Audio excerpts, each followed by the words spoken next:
Hello दोस्तों, study गिड education hub में आपका स्वागत है। मैं हूं गौरव और आज हम चेन्नई जोन का पेपर है, उसके अंदर कुछ एक बच्चों को प्रॉब्लम आ रही है, तो उसके बारे में हम थोड़ा डिस्कस करेंगे। ठीक है, प्रॉब्लम उनको कैसे कैसे हमको करना है क्लासिफिकेशन टेस्ट में, तो ये डिस्कस करते हैं। प्लस में जो 200 क्वेश्चन थे और ऑन फिगर की जो मैं अपलोड करने वाला था वो मैं अपलोड कर दूंगा। आप सिंपली डाउनलोड कर लेना जैसे आप करते हो, और एक्सप्लेनेशन उसके अंदर है होगी, तो उसके अंदर आपको कोई प्रॉब्लम नहीं होगी ना। सिंपली डाउनलोड करना और उनको सोल्व करना। ठीक, तो चलो फटाफट से आगे चलते हैं। हम देखो, पहला क्वेश्चन उन्होंने पूछा था। पहले क्वेश्चन में देखो, इसके अंदर क्या है, 3 और 3 6 7 स्टिक है ना। 7 स्टिक है, जिसके अंदर एक स्टिक है जिसके अंदर जिसमें तो दोनों एल बने हुए हैं, और एक स्टिक है जिसके अंदर एक ही एल बना हुआ है। तो आप एक पैटर्न देखोगे कि जिस स्टिक पे दोनों एल है, जैसे कि बी में देखो, जिस स्टिक के अंदर दोनों एल है उस स्टिक को एक स्टिक में जिसमें एल है वो उसको फॉलो कर रहा है ना। सी में देखोगे तो देखो, दोनों एल हैं और उसको फॉलो कौन कर रहा है, एक सिंगल एल वाला। डी में देखोगे तो इसमें भी दोनों ये है और उसके अंदर एक सिंगल वाला फॉलो कर रहा है। ई में देखोगे तो दोनों एल वाला है और उसको फॉलो कौन कर रहा है, एक सिंगल एल वाला। लेकिन ए में ही एक ऐसा है जिसके अंदर जो सिंगल एल वाला है वो आगे है और जिसके अंदर डबल एल लगे हुए हैं वो पीछे है। ठीक है, तो इसके अंदर आंसर क्या हो जाएगा, ए। तो इस तरह क्वेश्चन के अंदर आपको हमेशा एक पैटर्न देखना है, या तो रोटेशन का पैटर्न देखना है। रोटेशन का पैटर्न तो उसमें पहले ही नहीं बन रहा। ठीक है, तो क्या है आंसर, पता है किसी भी उसके अंदर हो सकता है। आर आर बी कौन सा जो ऑप्शन यानी वो देख रही है व्यू उसका, और आप कौन सा व्यू देख रहे हो।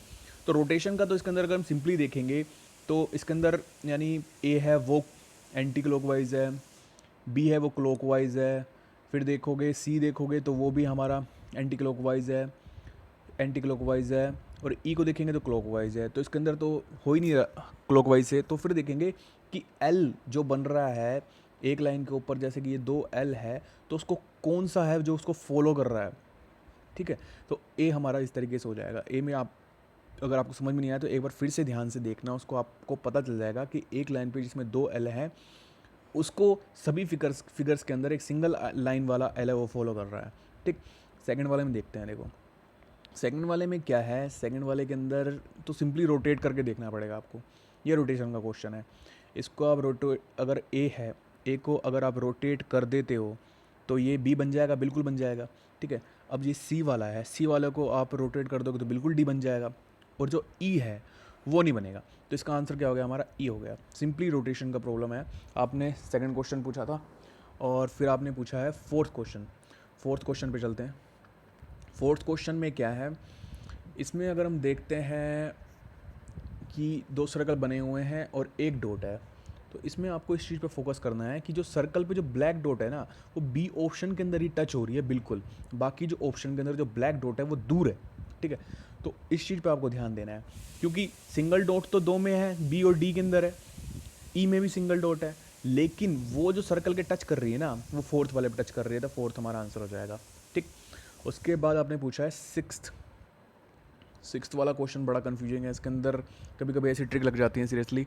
अगर आपको भी अपना व्यू अगर कुछ अगर को लग रहा हो ना तो वो भी आप लगा सकते हो, लेकिन मेरे व्यू से क्या है, अगर हम इन सभी नंबर्स को अगर काउंट करते हैं तो ए के अंदर निकल के आ रहा था 9। ई के अंदर देखते हैं भाई, सभी को अगर काउंट करता हूँ मैं तो ई के अंदर भी निकल के आ रहा है 9। सी में देखते हैं तो 12 आ रहा है, और बी में देखते हैं तो इनके अंदर कम आ रहा है, यानी कि सबसे ज़्यादा अगर काउंट करते हैं तो सी वाले ऑप्शन के अंदर आ रहा था। ठीक है, तो इसलिए हमारा आंसर क्या हो जाएगा, सी हो जाएगा। कम वाला क्यों ले लिया, कम वाला तो कॉमन भाई 9 हो गया ना बराबर, वो तो हम ले ही नहीं सकते, इसलिए हमारा आंसर क्या हो गया, सी हो गया। ऐसे यानी काफ़ी यानी टफ क्वेश्चन है ये, जल्दी से यानी उस वक्त दिमाग में क्लिक नहीं करेगा, लेकिन जितनी आप प्रैक्टिस करोगे ना उतना ये क्लिक करेगा। सेवन्थ क्वेश्चन में देखो, सेवन्थ क्वेश्चन में क्या प्रॉब्लम है, सेवन्थ में देखते हैं। सेवन्थ भी बड़ा अच्छा क्वेश्चन है, इसमें भी बड़ा यानी दिमाग लगाना पड़ा। सेवन्थ में देखो, इसमें जो है ये डी, एक हमारा ये फ्लैग बना हुआ है, फ्लैग के नीचे हमारा ये बना हुआ है। तो इसके अंदर आप देखोगे ये पेयर वाइज का क्वेश्चन है ये। अगर देखो बी को मैं थोड़ा सा रोटेट कर दूं तो वो डी बन जाएगा, है ना, और सी को मैं रोटेट कर देता हूँ तो वो ई बन जाएगा। लेकिन इन दोनों के तो पेयर हो गए, लेकिन ए का कोई पेयर नहीं हुआ, तो ए हमारा आंसर हो गया। ठीक है, और अगला देखते हैं। तो कई ये अलग अलग टाइप है, सभी टाइपों को मुझे लग रहा है कि सारे डिस्कस करने पड़ेंगे, पेयर वाइज कौन से रोटेशन वाले, ये सारे एक एक बार डिस्कस करने पड़ेंगे, तभी शायद अच्छा होगा। बाकी मैंने जो क्वेश्चन दिए ना वो 300 क्वेश्चन अच्छे से प्रैक्टिस कर लो। जब आप उनकी एक्सप्लेनेशन पढ़ोगे तो आपको थोड़ा अंदाज़ आ जाएगा। पहले उनको करो प्रैक्टिस, फिर इन पे आना ना। ये थोड़े हाई लेवल के क्वेश्चन है। ए 8th क्वेश्चन देखते हैं। 8th क्वेश्चन भी आपने पूछा है, लेकिन इसके अंदर तो मुझे कुछ गड़बड़ी लगी। इसमें तो मुझे कुछ ऑप्शन ही समझ में नहीं आया। इसके अंदर क्या है, मेरे हिसाब से तो 8th का ई होना चाहिए था। क्यों? क्योंकि इसके अंदर क्या है, जो एरो है और ये जो सर्कल वाला जो है वो दोनों सेम एक्सिस के अंदर निकल रहे हैं हर फिगर के अंदर। लेकिन ई के अंदर क्या है, थोड़ा सा जो सर्कल, जो हमारा ब्लैक सर्कल वाली जो लाइन है वो थोड़ी सी टेढ़ी है, बिल्कुल सीधी नहीं है। बिल्कुल सीधी होनी चाहिए थी। एक्सिस वाली प्रॉब्लम भी होती है, तो इसके अंदर ई होना चाहिए था, लेकिन ये बोल रहा है ए। तो ये थोड़ा समझ के बाहर है मेरा भी। तो इसके अंदर अगर किसी स्टूडेंट को लगेगा थोड़ा दिमाग उसका व्यू क्या है तो प्लीज़ कमेंट सेक्शन में लिखना। 9th क्वेश्चन क्या है? देखो 9th क्वेश्चन में क्या है, जो सर्कल है वो बिल्कुल क्लोज है बाहर। ये दो टॉप के ऊपर जो स्क्वायर बने हुए हैं, इसके अंदर क्या है, पूरे क्लोज पे है। लेकिन बी सी डी ई देखोगे तो इसके अंदर देखो, यहाँ नीचे खुला हुआ है, सी में नीचे खुला हुआ है, डी में दोनों जगह खुला हुआ है, और ई में भी एक जगह खुला हुआ है, लेकिन डी में दोनों जगह क्लोज है। तो हमारा ये आंसर क्या हो जाएगा? ए आंसर हो जाएगा। ठीक। बहुत अजीबो गरीब लॉजिक लगा रखे हैं। 10th में देखो, 10th में तो महाभारती कर दी, बिल्कुल ही अलग लॉजिक है। देखो 10th में क्या है, यानी अगर कोई भी देखेगा तो सिंपली वो सी बोलेगा। क्यों? क्योंकि देखो यहाँ पे 1 2 3 3 है, और हर किसी में 1 2 3 4 है, 1 2 3 4 है, 4 4 हैं, तो सिंपली सी मारेगा कोई भी है। लेकिन इसमें लॉजिक क्या लगा हुआ है, ऊपर जो 3 है ए में, नीचे जो 2 है, इन दोनों का जोड़ करते हैं तो कितना आता है? 5। यहाँ पे 4 है, इस तरफ 4 है, इस तरफ 1 है, इन दोनों जोड़ करते हैं 5। तो ये दोनों बराबर हो गए, तो इसलिए आंसर है। बताओ क्या लॉजिक लगाया। 12th में देखो, 12th तो सिंपल है। खैर सारे एरो हैं, जो एरो हैं वो ऊपर हैं।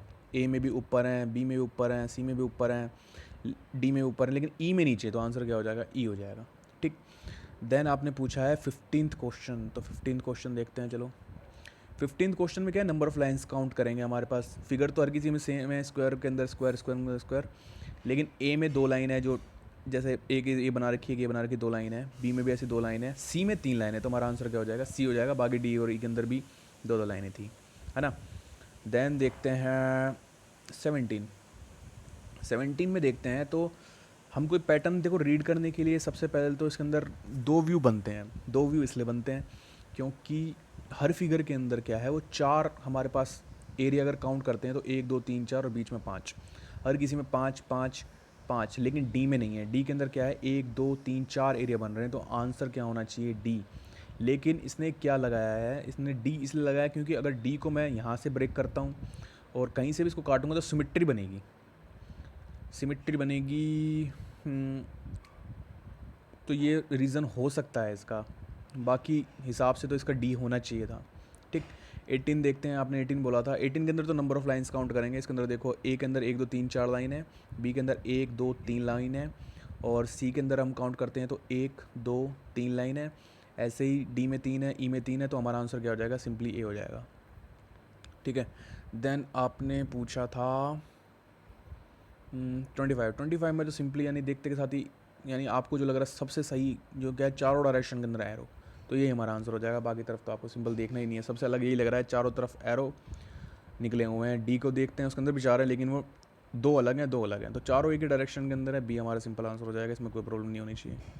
देन नेक्स्ट क्वेश्चन अगर हम देखते हैं तो 29 आपने पूछा हुआ है। 29 में तो सिंपल कि भाई बिल्कुल कोने से हर किसी उसमें साइड से लाइनें निकली हुई हैं, ए में, बी में, सी में, डी में, लेकिन ई के अंदर एक कॉर्नर पे लिखी हुई है, तो आंसर क्या हो जाएगा? ई हो जाएगा। ठीक है। देन आपने पूछा हुआ था 32। 32 पूछा हुआ है, तो 32 के अंदर भी खैर वो भी देखते के साथ ही आ जाता है। 32 में क्या है, इसके अंदर देखोगे आप, ए दो ए देखते हैं तो इसके अंदर सी अगर देखते हैं, 32 के अंदर वैसे ई सारे अंदर की तरफ हैं। जैसे कि अगर बी देखते हैं, इनके अंदर रोटेशन कितनी है, 2 बाहर की तरफ हैं। यानी इसके अंदर हमें ये देखना है कि कितने अंदर की तरफ है, कितने बाहर की तरफ है, तो उससे हमें अंदाज़ा लगाना है। इसके अंदर भी मुझे शायद प्रॉब्लम लग रही है, देखते नहीं आएगा ये भी। क्योंकि ए के अंदर क्या है, ए के अंदर क्या है, सारे अंदर की तरफ मुड़े हुए हैं। सी में क्या है, सी में 2 अंदर हैं, 2 बाहर हैं। डी में क्या है, 2 अंदर हैं और एक तो बिल्कुल ही टेढ़ा है। तो हिसाब से तो इसका डी आंसर इसलिए होना चाहिए क्योंकि इसके अंदर ही एक ऐसा है जो बिल्कुल टेढ़ा है। एक ऑप्शन इसके अंदर डी होना चाहिए। लेकिन शायद इसका आंसर ई दे रखा है। पेपर में काफ़ी गड़बड़ी लग रही है इसके आंसर्स में, ठीक है। और आपने कौन सा पूछा था, एक 34 पूछा था। 34 के अंदर भी यानी कि आपको बिल्कुल डाउट होगा, मुझे भी देखते सारे डाउट होगा, क्योंकि ए और सी है वो बिल्कुल देखने के अंदर सेम है ना, उसके अंदर कुछ डिफरेंस है, लेकिन फिर भी 34 का आंसर ए दे रखा है, ठीक है दोस्तों। तो ये पेपर तो मैंने अपलोड किया था, लेकिन इसके अंदर मैंने देखे नहीं थी कि इतनी सारी गलतियाँ हैं। इसके अंदर कम से कम 3-4 क्वेश्चन हैं जिसके अंदर ऑप्शन के अंदर गड़बड़ी हो रखी है, ठीक है। तो मैंने एक यानी आपको एक तरीका बता दिया किस तरीके से हम उसको चेक करेंगे। तो ये आपका जनरल वे है जिससे हम चेक करेंगे। और आपको जो मैंने पीडीएफ दी है वो उसके क्वेश्चन वो बिल्कुल सारे सही हैं, क्योंकि वो सभी एक्सप्लेनेशन के साथ है। इसके अंदर कुछ एक्सप्लेनेशन भी नहीं दे रखी, सबसे बड़ी बात तो ये है, ठीक है। तो दोस्तों, तो भवेश जी, आई थिंक आपको कुछ ना कुछ तो यानी कुछ क्वेश्चंस की ट्रिक तो समझ में आई होगी कि हम किस तरीके से चेक करते हैं। कुछ तो इसके अंदर ही गड़बड़ी है, तो उसको तो हम कुछ कर ही नहीं सकते, ठीक है दोस्तों। तो आज मैं पीडीएफ डाल देता हूँ 200 क्वेश्चन, उनको आप प्रैक्टिस कीजिए। देन ऑड फिगर तो कंप्लीट लगभग हो ही गया। उसके बाद हम क्या करेंगे, हम ऑड फिगर भाई क्या नाम है, ऑड नंबर्स कैसे काउंट करने हैं, ठीक है। उसका एक तरीका देखा है तो उसको सीखा है थोड़ा, ज़रा उसको देखते हैं कि उसके अंदर थोड़ा मैंने पीएचडी की है कि भाई कैसे हम फटाफट कर सकते हैं। मैंने खुद ने ट्राई किया था, तो 4 मिनट के अंदर मैंने लगभग 30 कर दिए थे, ठीक है। तो उसको मैं आपको बताऊँगा कैसे करने हैं, ठीक है। दैन उसके बाद हम शॉर्ट रूट मेथड करेंगे। दैन एटीट्यूड का तो चल क्या ही करना। दैन इन्फॉर्मेशन ऑर्डरिंग के मैंने एक वीडियो डाल दी है, वो बहुत सही मेथड है, उससे अच्छा आपको मेथड कहीं मिल भी नहीं सकता। इन्फॉर्मेशन ऑर्डर 1 नंबर का वीडियो है, ठीक। दैन बस।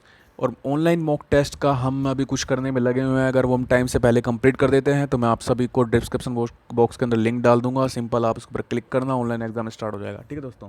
तो ठीक है, आज के लिए इतना ही।